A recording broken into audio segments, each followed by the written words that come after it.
we as America, we have a freedom of religion.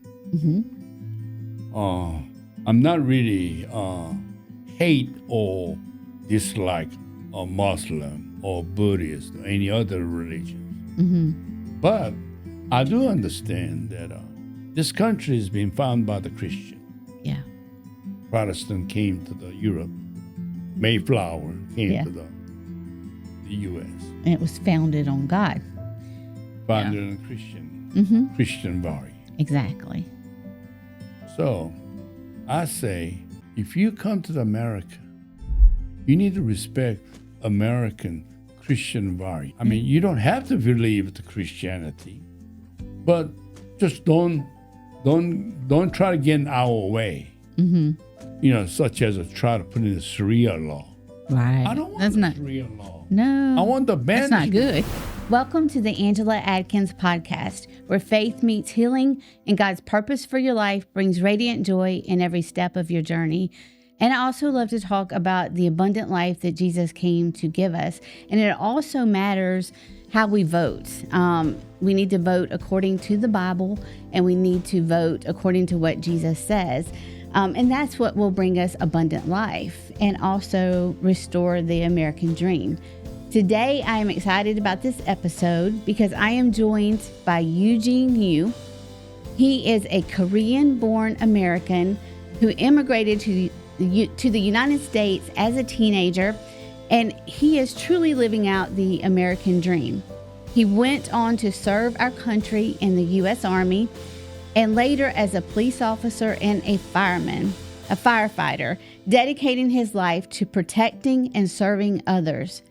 And now he is currently running for Congress as a Republican representing Georgia's 1st District and is the author of a book called Restoring the American Dream, Why America First Works. So in today's episode, we're talking about his journey, what the American dream really means today, and how faith, personal responsibility, and conservative values play a role in restoring opportunity in our nation.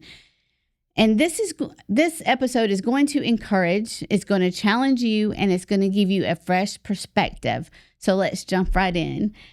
Thank you, Eugene, for being here today. Well, thank you so much for inviting me. You are welcome. Yes.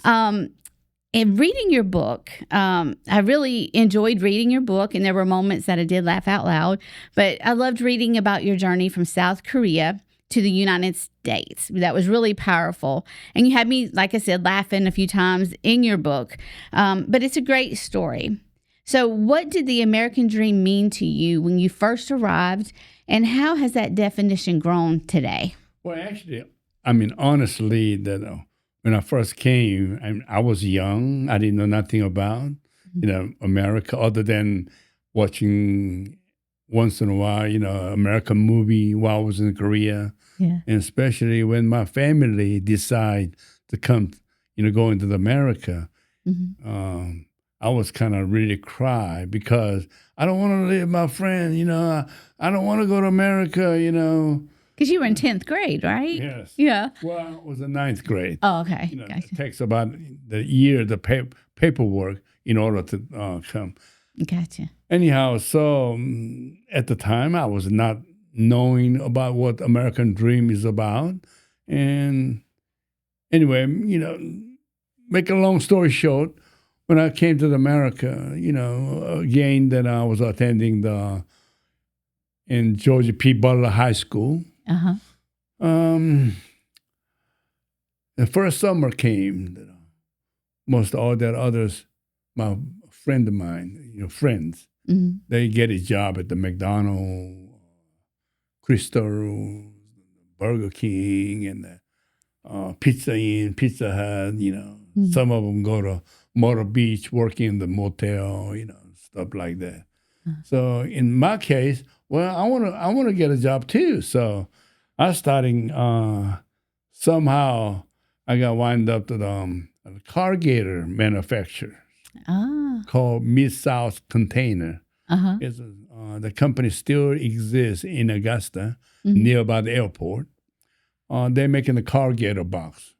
So that was my summer job. Okay. Here's my first American dream start. Uh-huh. When I first received Paycheck, it was a really shock to me. Uh-huh. In my life, first time I work and I got a paycheck, I believe it at the time like a $1.98 per hour. Uh-huh. So, that was back in 73. Gotcha. So, that was a good amount back then, right? Well, I was so happy. I mean, I was so proud, Uh-huh. But after 3 months, summer vacation passed, then ready to go back to school, and I decided to ask my supervisor, "Can you transfer me to go to midnight shift?" He said, "Why?" "Well, I want to continue work." Really? So I believe at the time, they liked me and they knew I can, really You worked hard. So they transferred me to the midnight shift. So, you go to work. So then you go to school and then go work. 11 o'clock and you get up to work 7, go home, take a shower, breakfast, and go to school. Wow. Then come back at, 2:30, you go to bed. Uh-huh. Then you get a little sleep. 10:30, just go to work. I've been a zombie in school because you were up all night and then went to school. It worked for you though, right? Yeah, that's awesome. Even back then, even today, I average my life, I don't know, I only sleep 5-6 hours. That's enough for me. Gotcha. Yeah. I'm still healthy. Uh-huh. However, I kind of look back. All my high school buddies, one or the other, got in trouble here and there, whatever. Mm-hmm. But in my case, I never had any problem or trouble.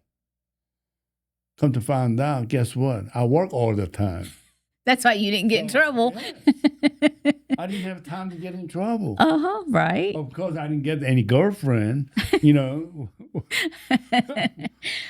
But that's not only, work I done, even the weekend, just like any other teenager, I saw that fire truck pass by. Uh-huh. So, I want to be a fireman. Uh-huh.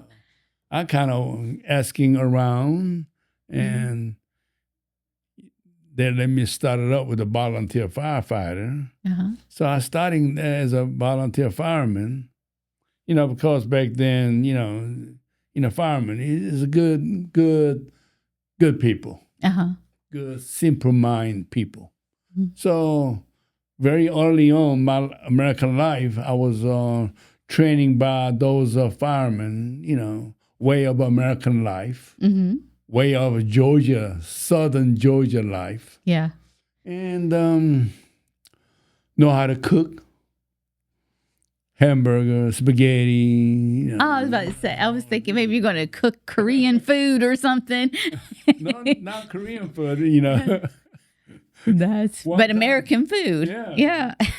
So I was really the fascinated, I can cook. Uh-huh. So that's awesome. Then, working, go to school, working at night at the factory, and the weekend working the fire station. So actually, I never had any free time. Mm-hmm. Not only that, in my senior year high school, all those years I worked, I made so much money back then. Wow. My bank saving account, I got almost like a $7,000 some at the time. Wow. So I don't know at the time. I don't know what really tricked me, but I want to buy the house. Yeah, while you was this your senior year of school, right? Yeah. So I bought the house, a split level. Mm-hmm. At the time, there was like a $29,000 house. Wow. And $7,000 my saving, down payment on it, and still good down payment back then too. Well, if I remember correctly, I believe there was about $210 per month. Oh, wow. Yeah. But mortgage is $210. Yeah, my fire chief. That's nice. My fire chief was his name's Rich old McCann. We call him Snack McCann. He was kind of really my life mentor. I still miss him. He passed away, quite some time ago. Oh. However, he co-signed me. So I bought the house. Wow, because he knew you were a hard worker and knew your character and stuff. That's awesome. So at that point, I said, well, this is what they talking about, American dream. Mm-hmm. High school kid, you come into America, buy the house. Mm-hmm. Now, I remember reading in your book, was it your first paycheck that you sent like $5 to your friend in Korea? Yes. And he thought you were rich? Yes. That's awesome. And then all my buddies in the back home, they all, got the $5 and they have some cookie, cake, whatever. Mm-hmm. They're all talking about me. Hey, Eugene went to America. He become rich. Well, you lived the American dream for sure. I really tasted that that's how, when you work hard, working at the corrugator manufacturer, they're really physical work. Mm-hmm. You got the machine, the constantly fit all this paper corrugator box. Mm-hmm. You picking up, you loaded the dolling, and you really, you have the physical work. Yeah. And from that point on, it kind of into my head, it's hard earning money. Mm-hmm. So I don't want to be a stingy, but every dollar I spend, I very carefully, because I know how much I work hard to earn at each and every dollar. Yeah. So it kind of automatically that learn how to you spend money a very conservative way. Yeah, yeah. You don't spend the wire, You were big at saving money and stuff. Yeah. And that's my American dream. Yeah, that's awesome. In the beginning.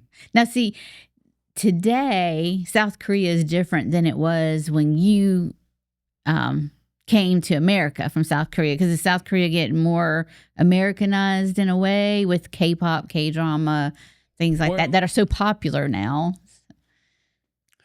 1950, when the Korean War broke out, then of course U.S. Sending the hundred thousands of soldiers along with our UN allies. That saved their country from the communists. Right.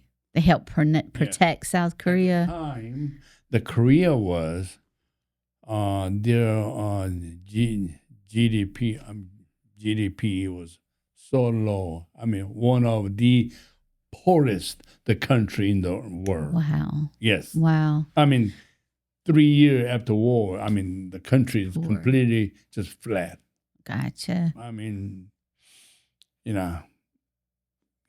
was lucky I was born right after, Korean War. Mm-hmm. But things I heard from, elders, I got 2 older brothers that were telling me how they went hungry and starving.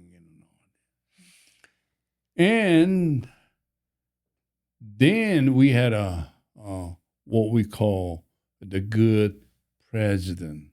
The first president of Korea, he was George Washington, of Harvard, Korea. Princeton, the doctor degree. His name is Dr. Lee, Syngman Lee. Okay. He was our Korea first president, but he understood what capitalism is. He understood what freedom is. He understands what conservatism is.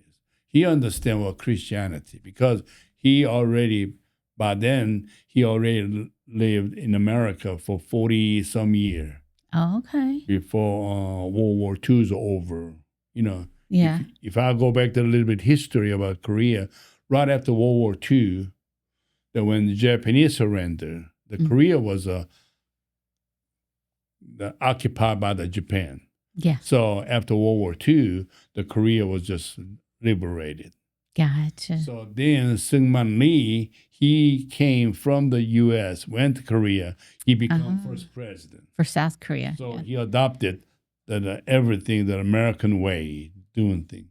Then 3 years later, North Korean, which at the time, the Russia was occupied by North Korea. Yeah. They put into the communism. Mm-hmm. So North Korea attacked South Korea. So, and that's where America came in and helped. And then later, we have President Park.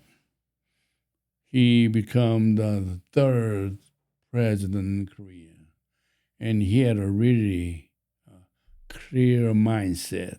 He want to rebuild the Korea. Mm. So all of a sudden, that goes on until 79, before he got assassinated by one of his own staff. Gotcha. And continuously, the General Chun took over. Then the country was continuously economic booming. And all of a sudden now, the Korea, from the bottom to all the way up, really grown. Jumped 10th richest country around the world. Right. I know it's really popular now with, like I said, the K-dramas and K-pop. Yes. Then, maybe about 20, 30 years ago, starting movement here and there. Easy way for you to understand is, say, Korea Democratic parties. They become very, not only just a Democratic party, there was a connecting with the North Korea. Gotcha. So I would say more likely they're not only Democrat, but they are kind of spy. Oh, okay. The bunch try to sabotage Korea. Gotcha. Their goal was they're going to try to take over, but not in the war, but they want to destroy the South Korea so they can take over. Yeah. And they did a really good job on it. Finally, 2 years ago, they elected a new president. He's a full-time convict. I mean, he's a full-time convict. Oh, no. Just before he sworn in as the president, he had 11 different counts. Wow. And it just, I think that the Korea is just really going down the hill very, very quick. Goodness. Yeah. Yeah. But with the time that you came to America, though, it wasn't where it is now, and it was a big deal. I can see now why my parents decided to come to America, because back American dream. 60, 70, the Korea didn't have nothing. Right. So they thought, America, he had lived the American dream. Yeah. Yeah. Be able to grow. And now you lived the legal immigrant experience firsthand. Yes. You came in legally. What do you think that many Americans today misunderstand about legal immigration and assimilation versus illegal immigration? What's the misunderstanding for Americans today? Well, again, that I've been saying all along that the most American-born American, they just don't have the feeling about what's the difference, immigrant or illegal immigrant. They don't know how difference is. Yeah. But in my case, I'm a legal immigrant. I have a problem with this illegal immigrant. Yeah. I do. Yeah. Because a lot of people that come in the right way do have a problem with illegal. Like if you have to go into this grocery store, if you have to stand in line, say you stand in line about 1 hour to get to the grocery, Mm-hmm. And all of a sudden, somebody drove in, parking lot, parked the car, jump in right in the front, cut the line. It gets free stuff from the country. Walk in. Uh-huh. Then if you're still waiting, don't you get Frustrated. upset? Yeah. You won't get upset, right? Mm-hmm. Just like, that's what I'm saying. There's so many people is standing in line to get a proper paperwork, Right. try to come to America. But yet, we got hundreds of 100,000 to come in through the country without any paperwork whatsoever. Right. And they get all this benefit. Mm-hmm. And I have a problem with that. And there's a problem with our government just calling them undocumented. I mean, they're illegal because they're not coming in the right way. And this country, we're built on immigration and stuff, but at the same time, we have to protect our country, and we need people to come in the right way. Here's some politician get involved. Mm. Oh, the Republican, they don't want the immigrant. No, that's not true. Right. We want the immigrant, but we only say come in the right way. We feel like you're going to love America more. You're going to do good things in our country when you choose to do the right thing, come in the right way, get all the paperwork you need to get. And you also learn about our country, too. There's another thing that America may not know, but in Korea, some people, they just trash about America. Oh, America do this, America do that. Oh, we hate the American. We got a large number of American soldiers stationed in Korea. Right. When the American soldier passed by, they just cussed at them. Really? Of course, American soldiers didn't know what that was mean. Yeah, because they don't know the language. Yeah. They don't know the language, but they cussed at them. They say, Yankee, go home, go home, whatever. Oh, no. Oh. But these people, I say, without those soldiers, those American soldiers, North Korea could come on in, right? Who saved your country? Mm-hmm. Mm-hmm. But also, the sad thing, their children living in America. Going to colleges. Going to college. Going to university. Mm-hmm. So, okay, one hand, you say you hate America, but why are you sending your kids to America? Yeah. Yeah, that's a good question. I mean, this is not only one case, it's constantly going on. And it's because they don't know or understand really what America... Like, a week ago, that there's the couple of people they arrested in California happened to be the Iranian that one of the dictator. Their children living in the U.S. Yeah. Same time they hated America. I remember hearing about that. Yeah. It's like you want to destroy America, but your child is here. It's like, yeah. But I was also thinking too, with other countries, we can't easily get through the border, can we? We can't go in illegal in most countries, right? You have to have passports and others. Let me give you one good example. Several years ago, I went to Korea. Me being as a U.S. citizen, when I walk in, they give you a temporary, say, 30-day visa. Boom. They stamped on it, the passport. Okay. So I didn't pay attention. Yeah. I went up there. You got family there too, right? No, not really. Okay. All my family live here. Is your wife's family still there? Yes. Okay. Your wife? My mom and my daddy, they already passed away. But Gotcha. I say my wife's family is still there, whatever. So somehow I didn't really pay attention. So I looked at it. I was ready to, Did you go past the 30 days? 2 days. What happened? 2-day overstay. Yeah. I did not know, and I approached the airport, going through the immigration, and then the Korean immigration officer said, "Mister, You've been here too long." You've been 2 days over. I said, "So, I'm going." Uh-huh. "No, you're not." What do you mean? "Well, you got to pay penalty." Oh, wow. For the 2 days. 2 days. Wow. Equivalent to like a $70 per day. So I got to pay $140 some dollars. Wow. The things that it really upsets me, you go through all the security line, the checkup. Mm-hmm. They asked me, I had to go all the way outside the airport to get the pay. Yeah.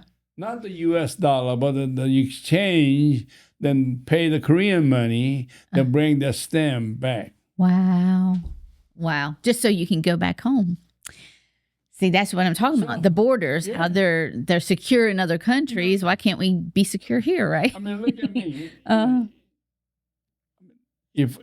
I speak Korean, so my legal status is American citizen. They even charge me the 2-day overstay. Really? Yeah. But in America, seems like we don't have any law. Mm-hmm. They can stay whatever they want. Yeah. I know President Trump's trying to change that, though. And I've heard him say, we need to deport, but you can come back legally if you want to be in America. You can come in through the right door, and that's fine. But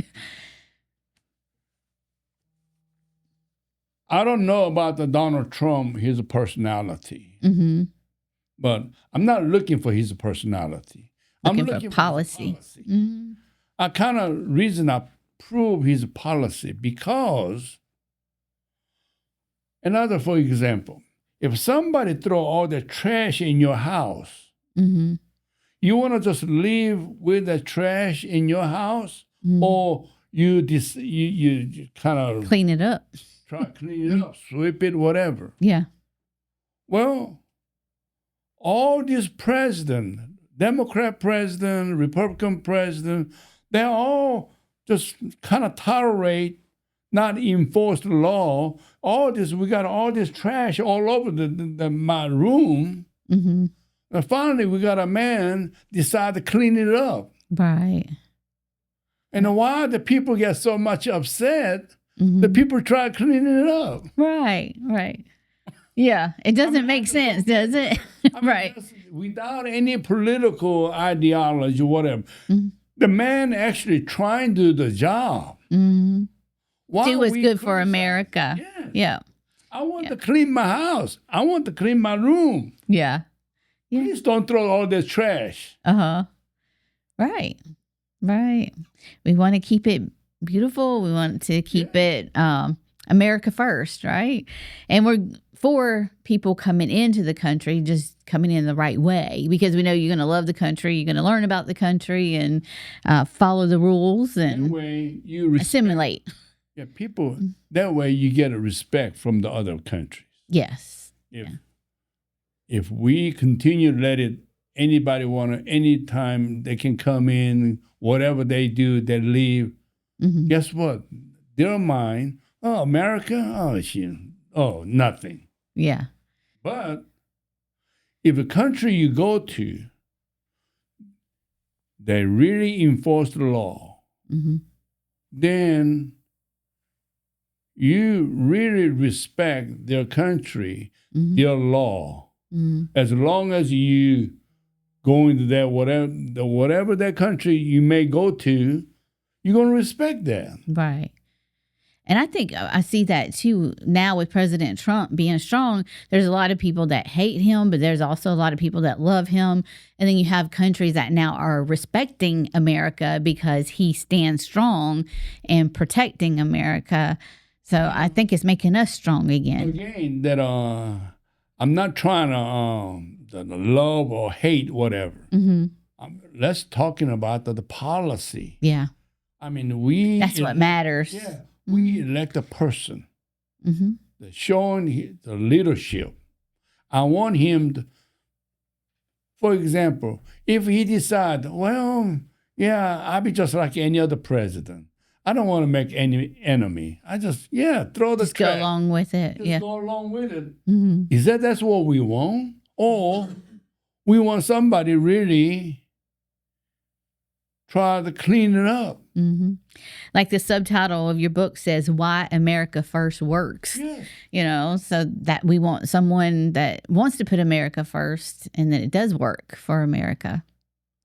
That way, the people will respect America. Mm-hmm.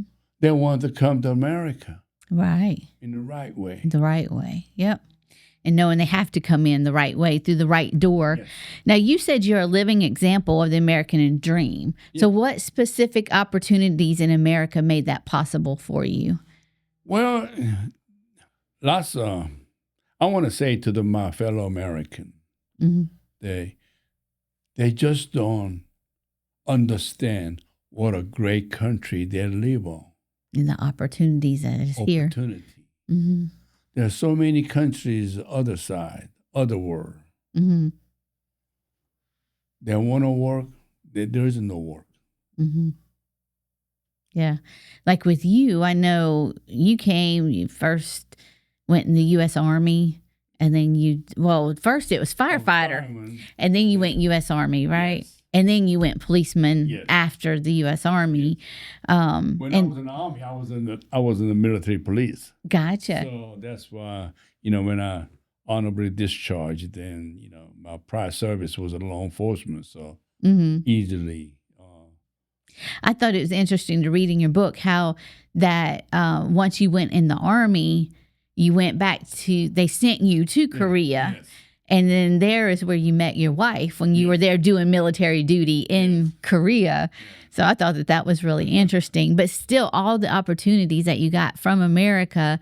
And then after that, you owned, was it 2 businesses that you owned? Then after, when I left the police department, then I started working for the Cummins Engine Company. Oh, okay. Selling the diesel engine.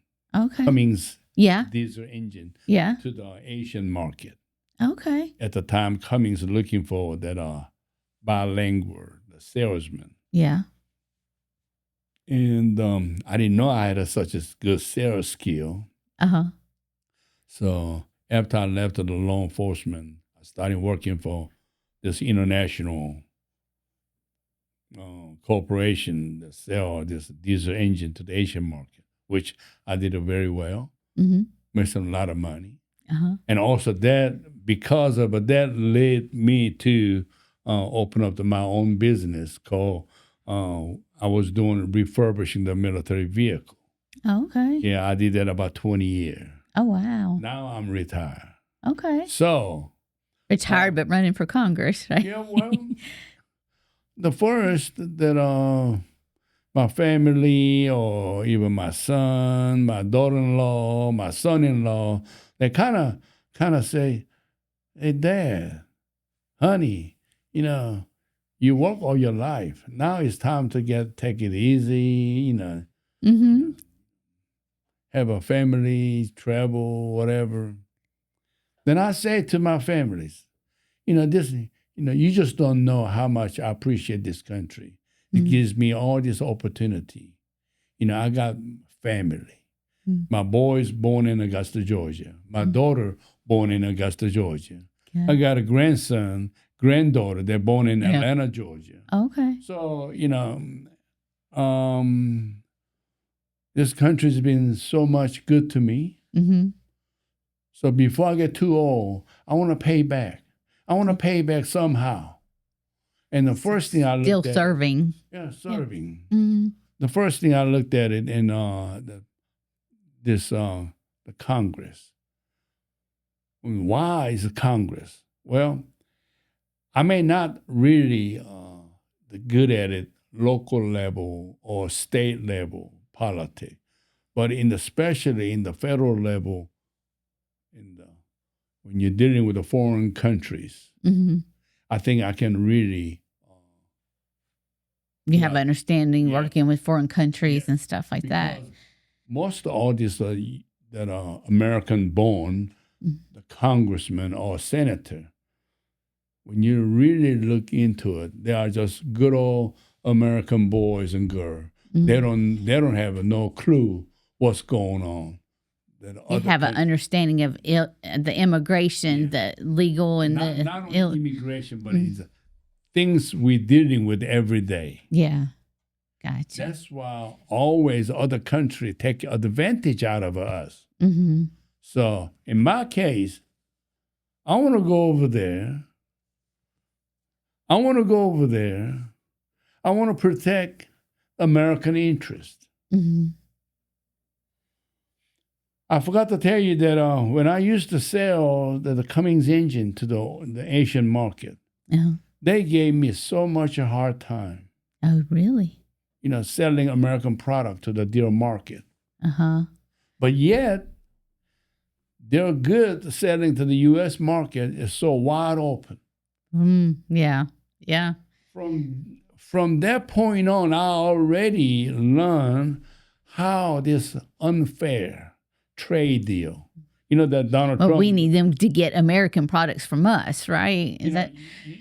You're dealing, Donald Trump dealing with the other countries, the trade deal, trade wars going on. Yeah. Well, 100% I'm resonate with what the Donald Trump coming from. Yeah. Because you understand it. Yes. Yeah. And the importance. We need to fix this. We're not dictating to the war market, but we just want to be fair. Right. Instead of all of our money going out, we need money coming back in. Yeah. Yeah. And the same time that Donald Trump already saying our real enemy is China. I'm totally 100% agree with him because, again, I do not have any problem with the Chinese people, period.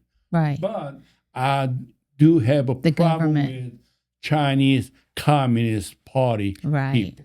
Right. Because their country organized, the government above, the party run the government. Yeah.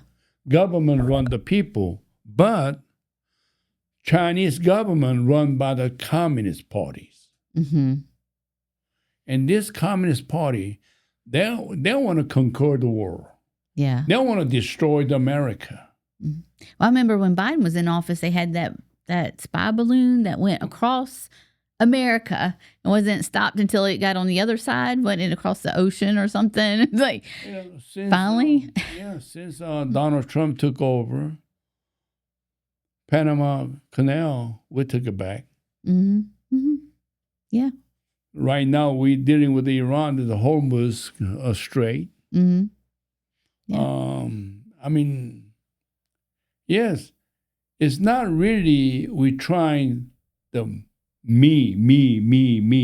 No, we just want the fair trade. Exactly. Yes. And it's important because that's what's going to bring money back into our country, and that's what we need instead of putting us in more debt by money always going out, right? Yeah. So that's very important.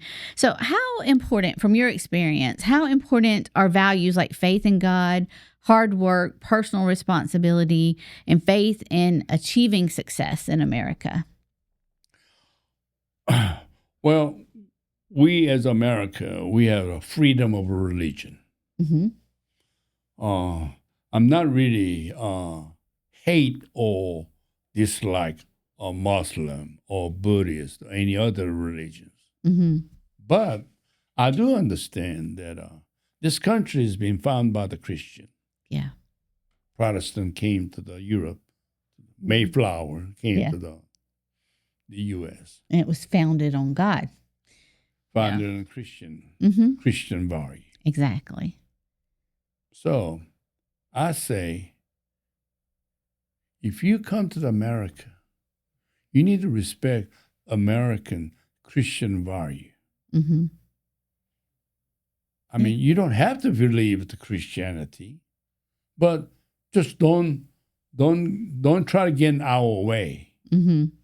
Such as try to put in the Sharia law. Right. I don't want That's the not Sharia law. no. I want the That's not Sharia good. law. Exactly. If you don't like it, don't come. Mm-hmm. Please go whatever. Mm-hmm. Whatever country you come from, please don't come. We just leave us alone. Right. We want to stay founded on Christ. Want to live here peacefully, happy. Right. Now, why you guys come over here try to injecting your belief to us? Mm. And Sharia law is pretty bad, isn't it? It's rough, violent. It's like, and all the ladies that put the gown all over the heads to the toes. You put everything's covered, but the eyes. Yeah, it's like, what ladies really want that? I mean, I respect whatever they believe, but all I'm saying, don't enforce. We have to follow that law. We're all about restoring the American dream, not destroying it. We want to restore it. So stay where you're at. Don't come. Right. If you're not going to follow what we're founded on, right? In your book, and I'm going to hold it up again, Restoring the American Dream, you talk about many great conservative points. How do you believe personal responsibility plays into restoring our nation? Like personal responsibilities. If every American beginning to understand what personal responsibility is, then we might be the better countries. Yeah.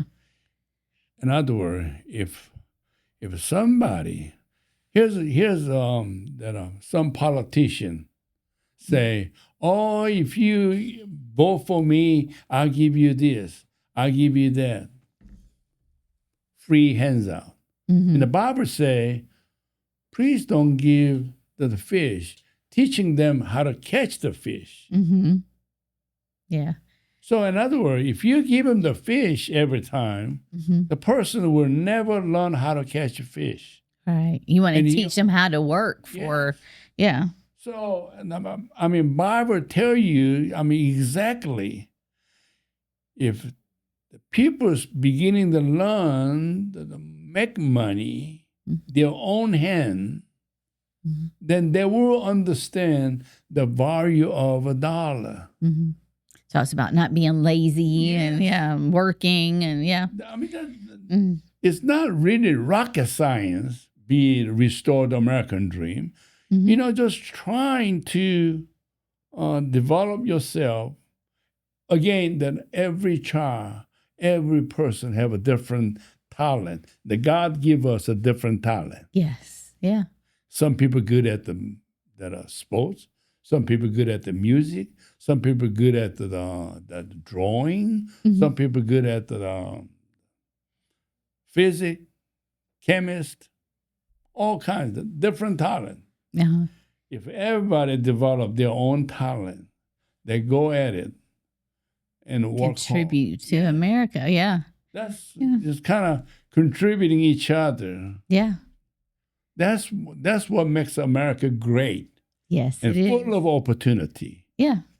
But if people don't understand that what a great country we live on, then I'm sorry, you have a problem. Yeah. I wish those people just spend some time in other countries. Yeah, and see how good it is here. Yes. I did see a video of a lady that I can't remember which country she went to. I think it was Canada. But she went to another country, and then she was on there about how different it was than America. And next thing you know, she's wanting to come back to America because she wasn't getting what she got in America. So it's like, appreciate what we have to offer, right? That's what. You've never seen other countries. You will never know what you miss. Yeah, that's true. Now, you're running for Congress. What is the America First perspective? What does that actually look like in real life policy for families that are watching right now? What does that really look like? America First perspective. I'm running as a House Representative, U.S. Congress, District 1. I never held any elected office yet. Uh-huh. So, but my wish, if any politician, if they stay away from this personal interest, special interest, then Or getting bought by the special interest, that's most of all these good candidates, they're all during the campaign, they're all talking good about. Yeah. But once you got elected, you go to Washington. You They're get all special getting- interests coming after you. Yeah. Yeah. They are easily persuaded by the other people. Mm-hmm. Then you all of a sudden you become get involved with the personal interest, Mm-hmm. try to be better, Mm-hmm. a special interest. Those people that promise you the next re-election, all of a sudden you forget about your constituents. Mm-hmm. So I said, well, I'm going to really test myself. Let Make me sure see you if I- can yeah. stay true to those who elected you, right? Yes.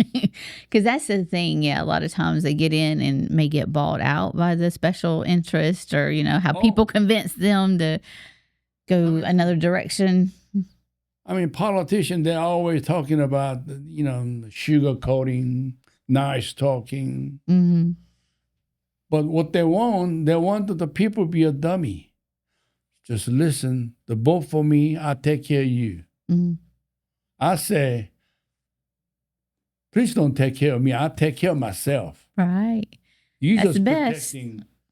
protecting my interest. Mm-hmm. You just protecting my Constitution. Mm-hmm. You just go out there, watch my tax Take money. care of. Yeah. And spend wisely, Mm-hmm. not just wasteful spending. Yeah. That's one of the biggest problem I have. I want our United States want to leave from the United Nations. Mm-hmm. I want the United Nations kick out of U.S. Yeah. Go That's what somewhere. President Trump wants too. Yeah. well, Yeah. But Donald Trump needs me. Yeah. To help make that happen, huh? We need to get out of UN because UN never done anything to us Yeah. for the last Nothing 60, for us. 70 years. Yeah. They're always against us. Mm-hmm. Under UN, there were so many different world organizations. Mm-hmm. They all had person, either Chinese or who supported by the Chinese. They're all worried about their interest, not the American interest. Right. But yet we are so much money supporting the UN organization. I've heard President Trump talk about that, how much we put into it, for sure. Currently right now we got an Iran situation going on. Mm-hmm. I don't want to call war because we never really have a war with Iran. To me, the American people have a very short memories. Mm-hmm. Lots of Americans, they just don't remember or understand what happened 47 years ago. Right. 47 But years the Iranian people know, because they're rooting for President Trump to change or to do what he's doing right now.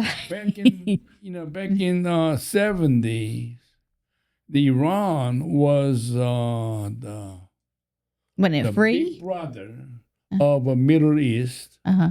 It was very pro-America. Yeah. We get along fine. Yeah. And most Iranian people playing guitar wear the The miniskirt. women didn't have to wear the, miniskirt. yeah. They are very, very westernized. Mm-hmm. And all of a sudden, our President Jimmy Carter Mm-hmm. didn't like a Shah. So when he decided not to support the Shah, so Shah had to leave the country. Mm-hmm. Guess what? We got an Ayatollah Khomeini took over. Islam extremists. Yeah. Islam. Mm-hmm. Then from that point on, the country went backwards, didn't it? Yeah. Country completely went backward. Mm. And they attacked the U.S. Marine base. We lost the 240-some Marine. Mm. We killed so many 1770 some people been killed, and also the Tehran U.S. embassy being seized by the student of Iranian. 440 some day hostage. Wow. So all this year, all this U.S. president, it just talk. That's it. Mm-hmm. They never done until anything. Now. Something's being done about it. Finally, Donald Trump. Well, this is not going to be. We cannot continue to tolerate. Yeah. Not only that, hindsight, this Iranian team up with the Chinese. Mm-hmm. When we have an economic sanction against the Iranian, they cannot sell their oil. Mm-hmm. But yet, they want to sell to China. China take advantage because Iranian, they cannot sell the right price to the oil market because they cannot sell because of economic sanction by the U.S. So guess what? The China, they're buying the very very cheap price. They buy the oil. Gotcha. And it's so much for us. Yeah. Yeah. It's like, it's backwards for sure. I'm hoping that all that's going to change. Oh, yeah. And it's going to be changed. Yeah. It's going to be changed. And, even yesterday, we already knew that there's our oil market. We sell a lot of oil to the world market. Mm-hmm. And,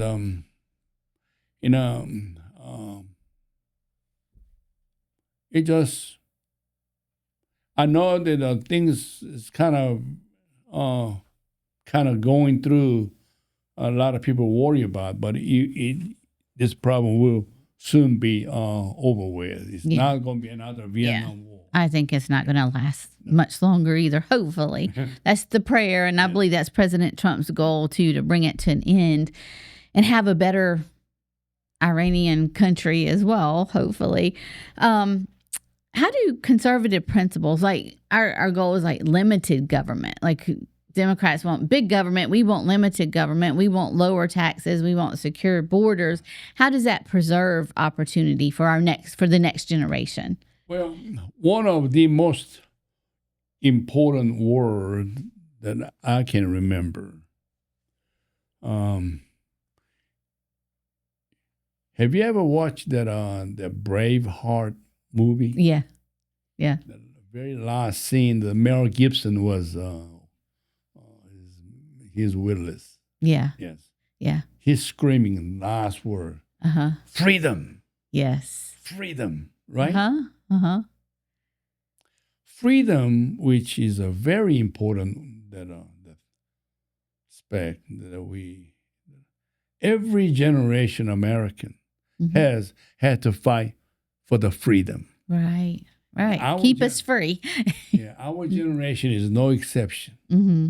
It's the only difference today. Our biggest enemy is not a foreign government or terrorist group. Mm-hmm. It's just misunderstanding that meaning of hearts and minds of American people. Mm-hmm. It's just what is meaning of freedom, right? And especially electing office. Yeah, that matters. That they keep the put out to the policy. It's just. And I think people misunderstand even like socialism, that is not as free as they think that it is. No. It will absolutely hold people down. It's like, it's not, it's what's free is the limited government and that's what freedom is. That depending on somebody, then whether you believe or not, that person already got you.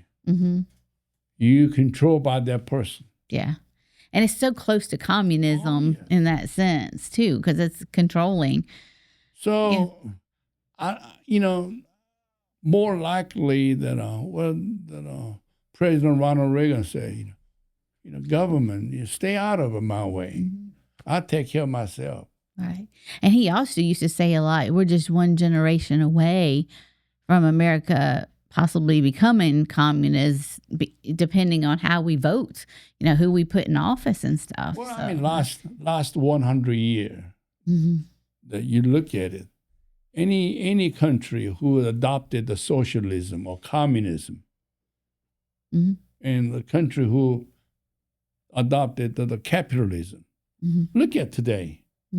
Most of all the poor country is a communist country. Yeah.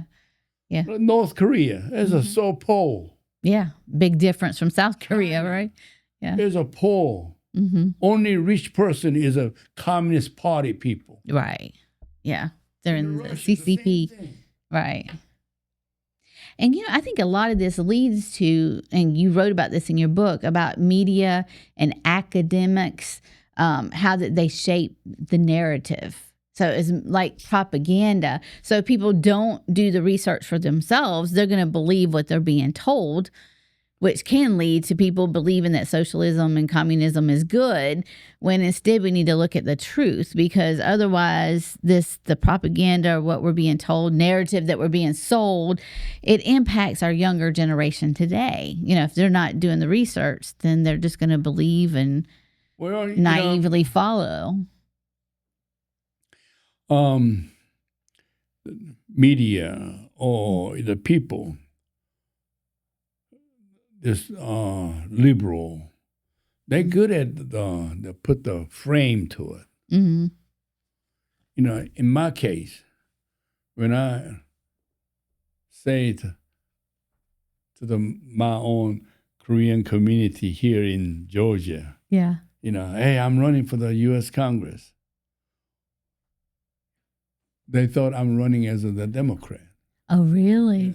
Yeah. Oh. So why you say that? Right. Well, somebody said we're minority, we're supposed to be a Democrat. Well, who told you that? I don't know. Somebody say that minority, Democrat. Caucasian, white people, Republican. So they put people in a box without knowing the truth, and So I say to them, no, that's not true. Right. So that's where research comes in. Yeah. They are very good at it. Put the frame. The people very easily just persuade by what they hear. Yes. Yeah. And it's sad, because we need that to change in America. Instead of just going by what you hear, actually research it and look into it for yourself. And that will change people's minds when they do that, when they know the truth for themselves. The Bible even talks about that. Know the truth, and the truth will set you free. So it's very important that we know the truth for ourselves. And the only way to do that is to do the research and look into it. I think that the government should let the people give more freedom to whatever they want to do. You help them to do as their wish. The government should stay away from it. Yeah, I agree. And I totally agree. Again, equality and equity and equalities. The people get confused. Well, look at the sports. Michael Jordan, if he played just like any other guy, he wouldn't be Michael Jordan. If Tiger Woods played just like any other golfer, he just any another golfer. Yeah. He put extra effort. When everybody go to sleep, he left the gym. He played ball constantly, just like a Kobe. So hard work comes into play. Kobe Bryant. Kobe Bryant. Every player after the game, they all go home. Mm-hmm. Kobe Bryant stayed in the Practices. gym. He repeated himself what he did wrong. He kept playing. To perfect. Yeah. Yeah. That's the difference between accepting a handout and actually working hard to achieve something. Yeah. Say, oh, you can be better than any other. Just everybody's same. Mm-hmm. Then guess what? If you do that, That's socialism right there. then you're going to destroy the sports. Yeah. Nobody interested in watching the sport. Yeah. It'd be boring then, right? Boring. Exactly. You got to have those ones that are working hard and like the star players. It's important. You try to, people make money. You give opportunity to make money. Exactly. Instead of just handing out. Yeah. It makes a big difference. Now, what would you say to someone who feels like the American dream is no longer attainable? Oh, that's what the people who try to destroy the America. Mm-hmm. No, as an American dream still exists. Yeah. That it just. What do you think we need to restore in America? Because I think American dream definitely still exists. Yes. Is there anything we need to restore in America to make it even more attainable? It go back to our education. Mm-hmm. We need to focus on Mm-hmm. the children from the kindergarten. And focus on education, not indoctrination, right? Yes. Mm-hmm. To try to figure that out. Yeah. Each kid have a different talent. Mm-hmm. If this kid is good at the sports, you cannot enforce him to play piano. Right. It's not going to work. Right.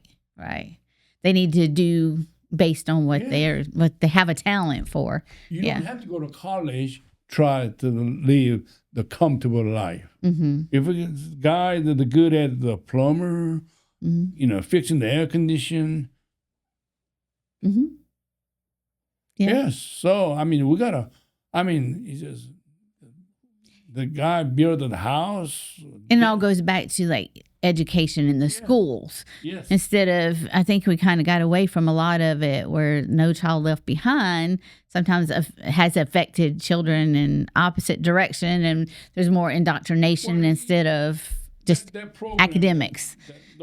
That program, the No Child Left Behind, that sounds really good. It does. But in reality, it don't work that way. Exactly. Because you basically what dumbs them they down. do, they grab the guy children who doing good, you put him down, try to make him that other kid is the same. Mm-hmm. It's not going to work. Exactly. I agree.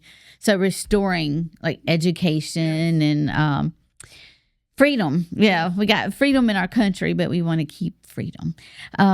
Now, where can people go to connect with you as well as to learn more about you, your story, where you stand on your issues, how to get a copy of your book, which I do recommend because it is a really good book. I wrote that book, and the reason I did it because especially my campaign, a lot of times that the politicians say, "Oh, I didn't say that." You want the proof, what you say. Change. Yeah. If you don't have it, the book, then I can say, well, I didn't say that. Uh-huh. You maybe misunderstood what I say. Uh-huh. But in the book, the people can come back. Hey, you said it, the page 43, the left identity, yeah, they can read it right to you. Yeah. Yeah. And it's a good way for them to learn what you stand on and things like that. So it's really good. Politician, that each word is very important because the politician, you have to understand each politician that the people give elected, that whatever the position,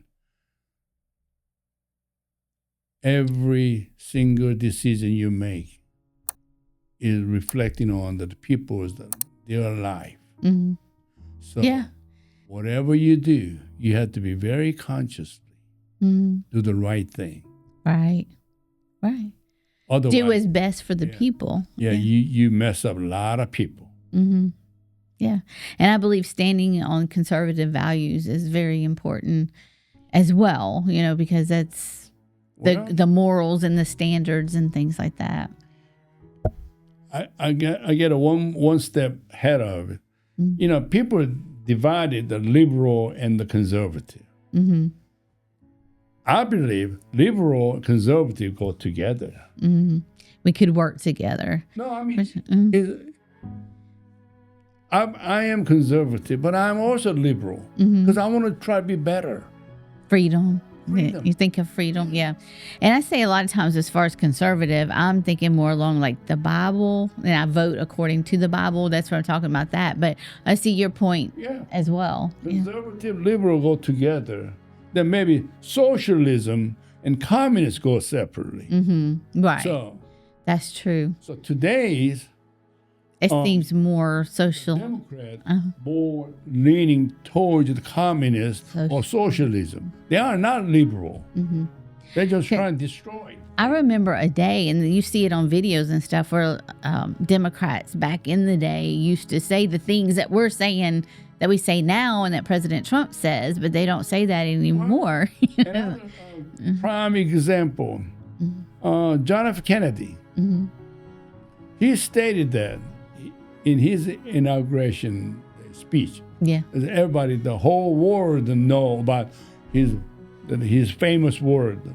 Ask not what the country can do. What the country can do for you. Yeah. Ask not what the country can do for you, but what you can do for the country, right? Can do for your country. Mm-hmm. That was a Democrat president. Yeah. And we agree with that statement. Yeah. Yeah. But now is the things, after 60-some years later, what country can do for me. Right. And that's socialism. It's like, what's the government going to do for me? Right. And we don't want that. We want the other way around, for sure. I agree. So where can people find you? Like, are you on Facebook or? The UYU-FOR YOU. U4U.org. Okay. Gotcha. You go into my website. Mm-hmm. Then you will know more about me. Okay. And can they get your book there as well? Well, if people ask me the book, then I will mail it to them. Oh. It costs you nothing. Yeah.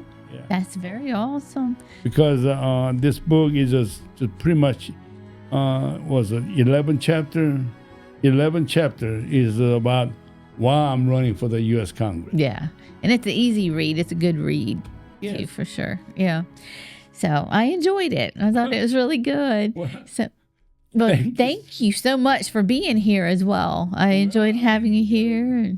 Thank you. I mean, you're welcome. This is a great opportunity to definitely share my podcast with everybody too in this episode, because I appreciate you sharing your story and your heart and your journey, because your journey really is a reminder that the American dream is still alive today, and all it takes is hard work, right? Another way of saying to my fellow American, if Eugene Yu can do it, y'all can do it. I like that. So if you can do it, you can do it. And that's pretty good. That is pretty good. But yeah, the faith and hard work and making right choices, especially when we vote, we want to get the right people in office. This May 19th, if I become the Republican nominee, and when I win this November election, guess what? I'll be one of the most memorable that American politics history. Guy over 70 years old, running, and the guy elected as U.S. Congressman. Right. This is going to be history. Well, I wish you well, for sure. And we are all about the American dream and conservative values, but working together. And I do agree, because I've heard Democrats that have left the Democrat Party, but they said it in ways that I didn't leave the party left me. So it's not that like they still have some of the same views, but the party went more socialist instead. So they either come over to the Republican Party or go independent. But either way, we want to work together. We want to make America strong. We want to keep the American dream alive. So I want to encourage everybody listening, if this encouraged you or gave you something to think about, and also how to vote, please share this with a friend. Share this episode with a friend. Like and share and subscribe to this channel so that you can get more episodes like this.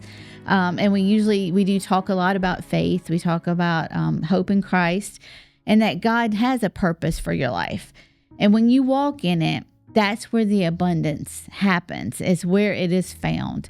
So I want to encourage you today, and thank you again, Eugene, for being here. Maybe we can have you on again sometime. And I will see you all next time on the Angela Adkins Podcast.